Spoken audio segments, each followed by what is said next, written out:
Engines are firing for the X30 Juniors as Holden quickly gets his helmet off, and we'll see if maybe we can get a word with him. If not, we'll have to wait a little bit. Hopefully they'll be able to let us get in to get a quick moment with Holden if the results are all good before they send them through the weigh scales. So I know Alex is standing by down there. In the meantime, the X30 Juniors are released and beginning their warm-up laps now for their feature event. So what a run. Holden Myers will roll to the scales, and he is just now able to celebrate. There is a huge cheering section for Holden, and what a way to get your first career national win. An unbelievable run for Holden Myers there through that Mini Swift main. But with X30 Junior on the racetrack now, let's take it to the grid for them. Enzo Vidmontian and Alexander Vanchev, your front row. You go back to run number 2 with Davin Roberts and Chase Gassie lead, two drivers who have had a lot of pace and definitely impressed us in that super heat. You go back to the Race Lab TV card, who finally got his first national race victory in KA100 Junior. He looks to go back-to-back here in X30 Junior. He's starting alongside Fian Shi. Back to row number 4 with Peyton Westcott and Jose Halfin and all Rolison Performance Group. 7th and 8th place starter, and then as well 9th for the RPG Cosmics with Amador Martinez on the inside of Max Weiland in the Magic Kart. You go back to Tristan Murphy, who's starting on row number 6 alongside Lucas Palacio. Murphy had some issues as well earlier on in the day. Palacio has looking to get himself inside of the top 10 here this weekend. You go back to Yago Lempin and Nate Golseth, who had issues as well in his X30 Superheat, and William Kim, who couldn't even get that one started. Yeah, he did not get a single lap in the Superheat, so hopefully he'll be able to rebound here in this feature event. William Kim on that Speed Concepts Racing Red Speed. We are just about ready to take you through the main event here in the X30 Juniors. On the inside again, Enzo Vidmonti, and on the outside, Alexander Vanchev. Here we go. X30 Junior is green down to turn number 1. And already Davin Roberts gets a good start, side-by-side action. Max Weiland takes to the escape route. He's all into the dirt and definitely going to get those tires really, really dirty. Everybody else to the bottom of the racetrack. Gassie Lee looking to go on Ty Fisher. He couldn't get it done, but already Enzo Vidmontian does what Enzo Vidmontian does, and he pulls away from the rest of the field. Davin Roberts up in a second. Davin Roberts already all over Enzo Vidmontian, but he will not dive bomb him down there on the inside in turn number 8. There will be some moves further back as Chase Gassie Lee gets around Ty Fisher's Race Lab Karting TV cart, so he'll make that move stick. And as they crest the hill, we'll put 1 lap complete now, and 21 laps to go as we go side by side to another first-time national winner in Holden Myers with Alex. Holden, I mean, you didn't fail to let me know afterwards. This is your first ever mini win ever, and you did it at the IAME Grand Nationals. How great does this feel? I mean, it feels amazing, just struggling pretty much all weekend until we finally got the kart set and just went for it. How did you make it happen in that feature race? It was pretty chaotic throughout. I don't know, just kind of pull away from the people behind me, catch them, pass them, and go. One more thing here, Holden. Who would you like to thank for this incredible Grand National title? I'd like to thank my dad, my mom, my brothers, my sister, Timmy Tech, Vulture Engines, and that's it. Thank you, Holden. Congratulations. Thanks. Back to you, boys. Thank you, Alex. Here, Holden Myers, first ever Mini Swift win, period, and he does it on the biggest stage here at TrackHouse Motorplex, the IAME Grand National Championship. What a performance and what a race to do it in as well. And we've got one heck of a race starting to spool itself up here in X30 Junior. Enzo Vidmontian, Davin Roberts, Alexander Vanchev, Chase Gassie Lee, and Ty Fisher the top 5. And we're going to change that order now with Vanchev making up a spot in the infield hairpin. Fisher making up a spot on Gassie Lee there in turn 9, and Gassie Lee nearly getting into it a bit there with Peyton Westcott through the end of that corner. Peyton will send it down the inside in the last turn, and now Chase Gassiet-Lee is surrounded by the blue, pink, and purple crew. All sides, front, left, and rear. He ends up going 3 more spots back behind Amador Martinez. Yeah, he was just getting jumped there into turn number 1 because Fianchi, Martinez, everybody was super close. As Martinez goes on the inside there of Fianchi, and Chase Gassiet-Lee looks to get back ahead of those drivers, but back up at the front, Alexander Vanchev has closed down his gap. He's up to second. And right behind him, Ty Fisher isn't too far off. Vanchev wants to take the lead of the race. He's going to take it in turn number 8. He goes through. Davin Roberts is going to go through as well. Enzo Vidmontien falls back to third, and Ty Fisher is going to hold on to that 4th spot. But for Peyton Westcott as well, this is probably the best run that she's had so far this weekend in the X30 junior class. And to be able to be here in the top 5 and closing in on the top 4 is definitely a good showing. You know, Chico Brown isn't here this weekend, but Peyton Westcott has definitely kept that RPG Cosmic up at the front. Down the backstretch now, Alexander Vanchev headed into turn at number 4 with Roberts, Vidmontien, and Fisher all close. Really, the whole field's still pretty close right now, about just 3 seconds through the top 13. Back to William Kim, who's already picked up a couple of spots from the drop of the green flag here in this 22-lap main event. Down into turn number 8 here. Vidmontien to the inside of Roberts. Going to run him a little wide, and that'll allow Fisher to get through, and Davin's going to bounce it in the dirt. Peyton Westcott, heads up move inside, getting her elbows out in turn 9, and she moves up into P4. Yeah, heads up is definitely the correct word there by Peyton Westcott to be able to work her way through Davin Roberts. A little bit of damage for her on the front bumper, but doesn't seem pushed in, isn't pushed down either, so should be quite all right here for Peyton. For Davin as well, he's doing a good job to stay ahead of Amador Martinez, who looks to be closing in as well. Amador has had some pretty good pace so far in this race. A 49.0 for Amador was really good. He's running a lot quicker, the same lap times that your leader and Alexander Vanchev is running, so look out for Amador to work his way up the field. And with him, Fianchi as well has really good pace in his RPG Cosmic to try and get there inside of the top 5 and get himself in the fight. Down through the infield 180 once again for Alexander Vanchev, Enzo Vidmontien, and Ty Fisher. There is a small gap, a very small gap, I will say, back to Peyton Westcott, but it is just enough that if they can wait a minute here, we will have some more separation. If they begin to fight some more, well, we might end up with the whole pack all together.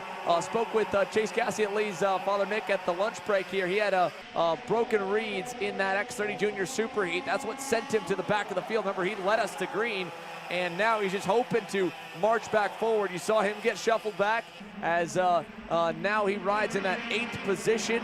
But thankfully, with another pass for the lead there up at the front, Enzo Vidmontien going by on Vanchev.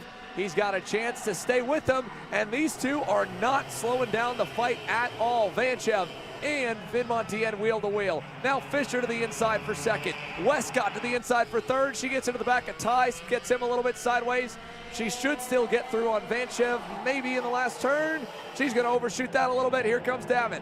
Yeah, she was able to hold on to it quite nicely, though Davin couldn't. Unfortunately, he has to slot back into the 5th spot. Chase Gassiet-Lee finally able to get back around Amador Martinez into turn number 1, so he's able to get through that time around, and everybody else still single file in this lead group, but it's safe to say Peyton Westcott is definitely closing here. She was a 10th quicker than Ty Fisher the last time around, and Enzo Vidmontien was a 10th quicker than Westcott, so a 49.4 for Vidmontien and a 49.5 for Westcott.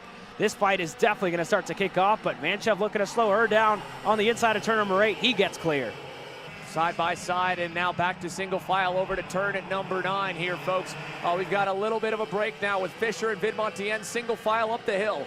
We'll put 8 laps down now this time by. That'll mark us with, I believe, just a matter of 14 laps remaining, not quite to halfway. And the winds are shifting here. You're seeing the sun start to fade a little bit. There is some inclement weather looming, so for those in the pits here, be careful as you begin to tear down your setups, and for those on the racetrack here, you've got to keep your eyes up, and I can only imagine the nerves for the X30 Pro mechanics and drivers as they get set to be our next and final race on the afternoon, with a potential for a very dynamic track when they hit the racetrack here in about maybe 15 minutes time. Now, for the X30 Juniors, back to the action on your screen. Well, there was a little gap. That's gone from second to third. They're 5 in line. Gassiet-Lee is on the way there in 6th. And then this group here, 7th on back, Fianchi, Amador Martinez and company are trying to hunt down as well. This group of 5, and with more passes for the lead, they get a little bit of extra help. Fisher to the lead, Vanchev into 2nd, and Davin Roberts, nice move there up the hill. He takes over 4th. Vanchev back to the point there on the Sodian, turn 4 as well. Yeah, Vanchev not wanting to waste time. He was able to get it done there in turn number 4. Vidmontien looking now. Not going to see too many moves being made there into turn number 6. But he looks now into turn 8. He fades low. He's able to get clear. Ty Fisher looks to follow him along, and they make contact. Vanchev goes into the dirt. He's going to lose a lot of time. Chase Gassiet-Lee gets up to 2nd, but Enzo Vidmontien, if they're not careful, we see what he does week in and week out. That driver is the one you do not want to let get away. Yeah, Enzo Vidmontien, he's done this many times over, but now Chase Gassiet-Lee, who was unbelievably quick through the weekend on both layouts, nearly swept all the heat races yesterday, and just had a mechanical issue in the superheat, is back into a place where he can fight for the lead. He's got Ty Fisher as well, who was driving from the back of the grid forward in the heat races. He's right on his heels and can push him forward, and we've seen Peyton Westcott and Alexander Vanchev battling more for that 5th position. They've got to sort it out for now and just kind of, push together again to catch the leaders. Behind them, here's a look at some of the midfield fighting. That's Nate Golseth, Max Weiland, along with Tristan Murphy and Jose Halfen all kind of duking it out. William Kim is in the mix now with that card at least back and firing properly. As check out that move from Chase Gassiet-Lee up and over the curb. He takes Enzo Vidmontien's lead away, and Ty Fisher's with him, and we are already back into a 4-man nose-to-tail dogfight for the lead and the win. Man, Chase completely flew over that curb there as he was up in the air, but now Ty Fisher looking to take that spot back on the inside of turn number 4. He's going to lead the race for the first time. Enzo Vidmontien and Gassiet-Lee side by side. Vidmontien a much better run there on the exit of 4. He's going to get clear in a 6. And able to get ahead, and Roberts as well, brought right back into play. Westcott isn't far off. Gassiet-Lee going to start to defend. He's trying to stop the bleeding, but with all that, he's bringing in more and more drivers. The likes of Weiland is able to get up there. Westcott now going on Davin Roberts. Vanchev going to over-under those 2 drivers and get himself up into the 4th spot. As they go up the hill here, Davin Roberts now going to take a spot back, try to stop the bleeding, move up the grid once again. He gets around Weiland down the front stretch with 10 laps to go, and the entire top 13 are covered by less than 2.5 seconds. Ty Fisher's already got his first U.S. National win earlier today. Could he get his 2nd and sweep the junior divisions? It would be incredible for the Race Lab TV group to put the lime green machine on top of the box in both classes. Enzo Vidmontien, though, right on his heels with the most checkered flags, I think, of any driver in the field on the year, is definitely probably the most intimidating color scheme and driver combo to look back and see when you turn around. Gassiet-Lee still on the heels of both of them, and they all now have gotten a little more of a gap as Peyton Westcott and Alexander Vanchev are still about a half second away and have once again traded that position between the pair. So they're staying at 9/10 off the lead and about 7/10 off of 3rd. Yeah, we've seen a lot of action so far in this race, and we're just over the halfway point here as Gassiet-Lee on the inside of Enzo Vidmontien. He's able to get through into turn number 4, but like I was saying, we've seen a lot of action. It almost seems like we're nearing the end, Xander, but we still have a whole another half of this race, and we have no idea how any of it's going to play out. We can only, I guess, be given hints and some spoiler alerts here and there when some drivers find themselves way off the racetrack to put them out of contention, but all these drivers up at the front, Westcott, Gassiet-Lee, Vidmontien, and Fisher, show us week in and week out their class. Well, one other thing to keep in mind, Caleb, we mentioned this earlier while you were down with the drivers at the KA Senior Red Flag, and Alex and I were up in the booth. Races are marked official once they hit halfway. As Gassiet-Lee goes through to the lead here, he knows that also. This is a little bit like sudden death right now. They know that the radar is a little bit ominous.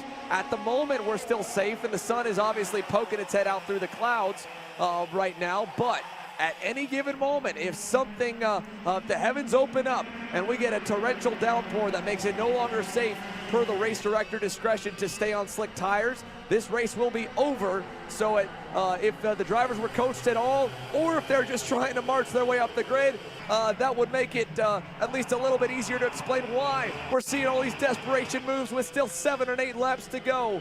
But in any case, Vidmontien has now been put down to 4th. Gasly Lee defending a little bit in the last turn. He'll go low again down the front straightaway. Ty Fisher was pointing forward, but now he's going to go to the inside and say, you know what? Fine, I'll lead the way up the hill. Yeah, Fisher definitely doesn't want to risk losing another spot here, as he's going to Vidmontien on the inside of Chase Gasly Lee. He's going to wash him out way wide, and Gasly Lee going to lose 3-4 spots in the process. He was all the way in the lead of this race. At the start of the lap, he finds himself all the way on the edge of the top 5. He's currently sitting 7th at the moment for Chase Gasly Lee. Roberts was able to get through. Weiland got through. He's looking to get through now on Davin Roberts on the inside of turn number 8. He gets clear, and he's up to P4. Now, can Davin Roberts and Max Weiland link together and hunt back down the top 3? Still plenty of time to do it. How about Fianchy as well? This will help them. Vanchev back into the lead. Gasly Lee behind Roberts now retakes the 6th spot. There have been more passes, I think, in this race than any other session they've had all weekend, as Fianchy collides with Jose Alejandro Helfin. And now William Kim is going to go by, and I believe Tristan Murphy might have been able to go as well. So, I mean, you have seen drivers go from 1st back to 7th, back to 1st, more times than I think anyone has expected in this 22-lap main. And at the same point as well, for the drivers from 7th back to 13th, they have shuffled quite a bit. And yet, granted, knock on wood, we haven't really lost any of them. The only DNF so far was a mechanical failure for Lucas Palacio. He bailed out a long time ago on that TKG KR. We've got all 14 still running in one line, and out of the last turn, they're trailing that lone Sodi Kart entry of Alexander Vanchev here with 5 to go. Yeah, 5 laps to go, and Alexander Vanchev put in a flyer, a 49.0 that time around, and everybody else as well putting in some pretty good lap times considering they're still battling as Roberts goes on the inside. Vanchev is going to start to defend. This race is going to get even more interesting here. Gasly Lee, Weiland went side by side there for a second. Gasly Lee was able to get the better of Max Weiland. He gets the spot. He's up to 5th. But you look back into turn number 8. Vanchev going to start to defend again. Westcott looking to get creative, setting up an over-under here on Weiland. Couldn't get the exit that she wanted. Not going to be close enough, but everybody getting stacked and packed here by the Sodi Racing USA machine. All the while here, the rest of the pack lining up means that we are going to see a 2 and 3 wide fest, just as we did in Mini. But this time in the 125cc X30 junior class, Vanchev covering the low side off from Vidmontien down to turn number 1, and you can see with that head-on shot, all the frantic maneuvering to try and find a gap and mainly to stay in position, if nothing else. Check out Ty Fisher, ripping the high side. He'll go from 4th to 3rd there on the outside of turn 4. And that's how you start to pick them off one by one. If everybody's going to go low, you do something different, get creative, go around the outside, and again, it paid off there for Ty Fisher. We'll see if he does it again. He's not going to follow through. Gasly Lee's going to do it, though, around the outside of Davin Roberts. Max Weiland looks to get through. Nate Golseth is going to go through as well, and Davin Roberts going to lose 3, almost 3 spots there as Martinez washes Nate Golseth out wide. Out the hill to the last turn, back on the inside for Alexander Vanchev, side by side for 4th. Big over-under from Weiland. He'll run out of momentum. They're 2 by 2 further back. Enzo's trying an over-under. Gasly Lee couldn't quite get there to get to the inside of the 795. Alexander Vanchev is keeping that Sodi nice and wide right now. He's got 2.5 more laps to try and hang on as Chase Gasly Lee goes to the outside again. Not quite going to be able to get anything done there on Enzo, though. Yeah, it wasn't close enough that time in turn number 4, but Ty Fisher, again, we saw that move kind of work out for him. We'll see if he tries it here in a turn number 8. Again, it's going to be really critical to hold on to what you got, and Ty Fisher drops the tire, holds on to it, went sideways there on the exit. He's going to lose a handful of spots. He's behind Martinez now. Gasly Lee got through. Robert side by side with Vidmontien, who's stuck on the outside. Ty Fisher and Chase Gasly Lee had the same idea to try to go to the outside and pick him off, and as Gasly Lee opened up for the corner, it pushed Ty into the dirt and got the right rear tire dirty, but he's not out of it yet, and Chase Gasly Lee finds a hole down low on Vanchev. He goes to the lead now as they climb the hill to turn 3. A lap and a half to go, and the Coastal Link custom printing machine leads us into 4. Vidmontien again getting back up there and into the fight here around the outside on Weiland. He can get that done. Golset's right behind him. Martinez isn't too far off. Gasly Lee still leads us away. Vanchev in the 2nd spot. Left just enough room at cart width for Gasly Lee to sneak through. Gasly Lee's going to do it as well. Vanchev on the inside looks to get through, but here comes Davin Roberts. He sets up the over-under, and he goes to the point of the field. Davin Roberts was out of this fight here moments ago. Now he finds himself with a couple car length lead. 1 lap to go. Vanchev still trying to hold on for second. White flag in the air. Gassi Lee's going to block low for P3, and that's going to allow the top 2 to get away. Weiland on the low side in 4th, and Vidmontien trapped behind as well in 5th. Chase Gassi Lee just trying to hang on for a podium with them stacked up behind him. And Davin Roberts gets away with Alexander Vanchev chasing him down into turn 4. A big outside move from Ty Fisher. He gets by on Golseth, and we go to the infield for the final time. It'll be a mano-a-mano fight here. Roberts and Vanchev into 8. Vanchev a car length and a half away. Roberts knows it, goes to the bottom of the racetrack. Not enough room for Vanchev to get clear. Gassi Lee going to run away with the third here as Fisher and Vidmontien go side by side. He's off the racetrack. Last couple of corners here for Vanchev to try and steal the win away from Davin Roberts. It will be a first-time Grand National champ either way it goes. Side by side, crossover, drag race to the line. Davin Roberts wins it by 300ths. Davin Roberts scores the IAME Grand National Championship win. Back-to-back weekends, he gets the big prize. Last week, a ticket to the Rotax Grand Finals, and now today, Davin Roberts wins the IAME Grand National Championship. X30 Junior Main and the Ryan Perry Motorsport crew are fired up here for their lead junior driver. What a run to the line. Alexander Vanchev gave it everything he had, fought tooth and nail. He comes up 300ths of a second shy in second. Chase Gassi Lee third. Max Weiland fourth. Ty Fisher provisionally fifth. Back to Vidmontien, Nate Golseth, Amador Martinez, Jose Halfin, and Tristan Murphy. I mean, the whole field basically was lined up for almost the entire 22 laps. What an incredible race, an incredible finish.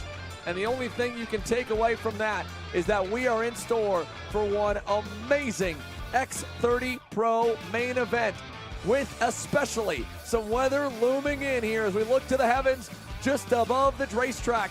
There is all kinds of different vantage points that could give you a different reading, but there is a look at the stark contrast. The radar will have up for you shortly, but when we return, it's X30 Pro main event time from Trackhouse.